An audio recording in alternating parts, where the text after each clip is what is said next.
me, looking at what's going on globally, it just, no matter where you look, we are seeing problems, whether it's between race relations, governments, citizens revolting and protesting against their governments, the Brexit. You know what?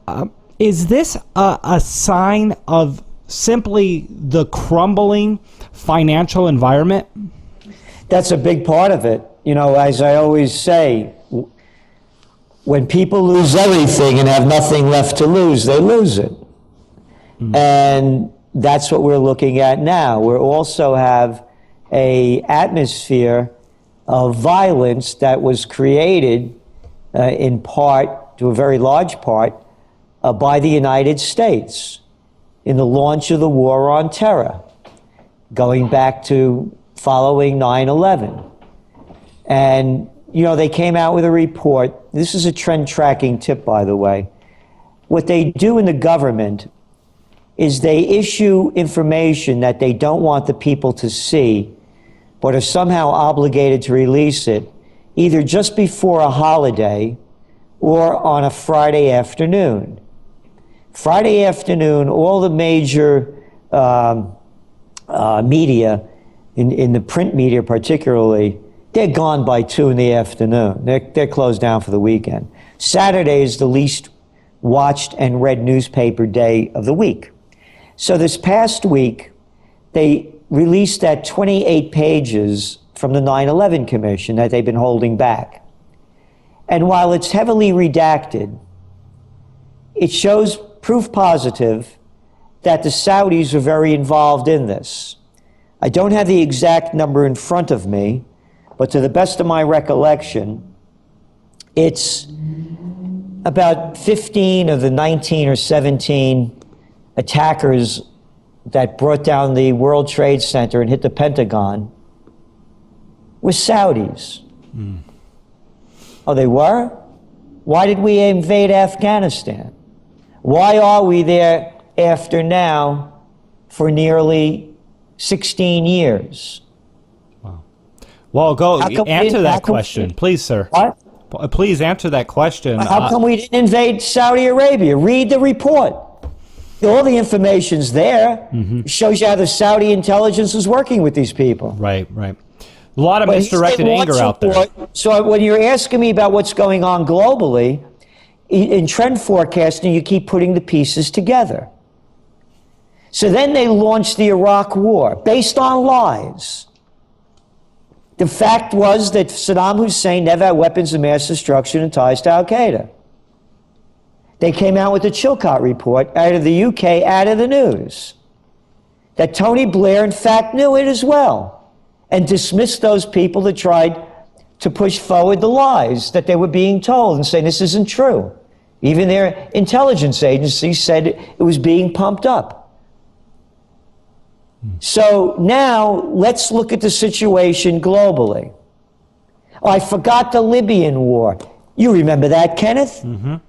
Yeah, Obama was going to launch a humanitarian mission, destroyed the most prosperous nation in Africa, and turned it into a hellhole. Yeah. Total destruction of the place, chaos. The people that they armed, those moderate rebels, now they armed them to go into Syria.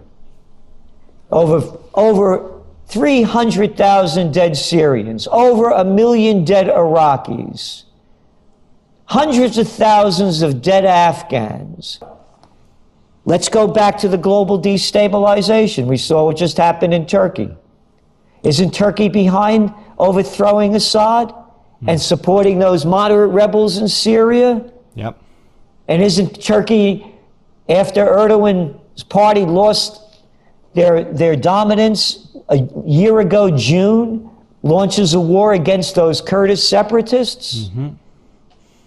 Oh, and then let's go back to France. Go back to our Trends Journal, the winter edition. 2013. Under France invades Mali. The Mali civil war, which has already turned 300,000 of its citizens into refugees, is but one of the many conflicts in the region. In response, the rebels sent a loud message that could be heard around the world. This is from the Christian Science Monitor, the headline. Mali Islamists threaten to retaliate at the heart of France. Today they threaten payback.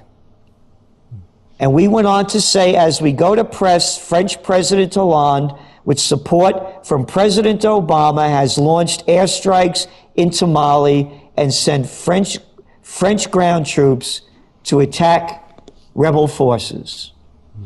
What are you doing over in Mali? You can't get over the French colonial trip. Wow. Oh, how about you also went into Niger? Niger? Where's that? Oh, it's the place with all those uranium mines. And who has more nuclear power than any other country? Couldn't be France, could it? Right next to Mali, Niger is, isn't it? Right on the border where they launched these wars. So what you have a situation beginning with George Bush Sr., who launched the first war against Iraq that brought bombs and occupation and drones, slaughtered millions since that time, carried on by Clinton, carried on by Bush Jr., carried on by Obama. Obama's reportedly killed 4,000 people, according to Reprieve, innocent civilians with drone strikes. You think that this sets the stage for aggression fueled by vengeful barbarians? People are mad. People are mad. Then put the other part together. Yeah. Look at the numbers. Do you know 62 people in your life? I do. I know where you're going with this. Right. 62 people have more dough than half the world's population combined. You think people feel that they've been shafted? Yeah. Take a look at the United States. 95% of the wealth created since Obama got into office has gone to 1%. That's a fact. Go around the world, look at the facts. They all come out. The proof is there. The standard of living has dramatically declined globally. Yeah, it sure has. And you know what, Mr. Celente, when it comes to these 1% of 1%, they own assets. And, interestingly enough, we have U.S. equities hitting all-time highs here in the face of such disastrous fundamentals. And I got to ask you, does it shock you seeing the markets the way they are right now? Yeah, I've gotten over the shock because the market should have collapsed back in 2012.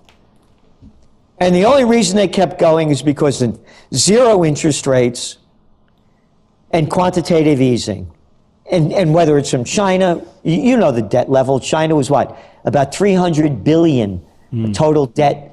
500 billion, excuse me, back in 20 years ago. Yeah. Today it's 30 trillion.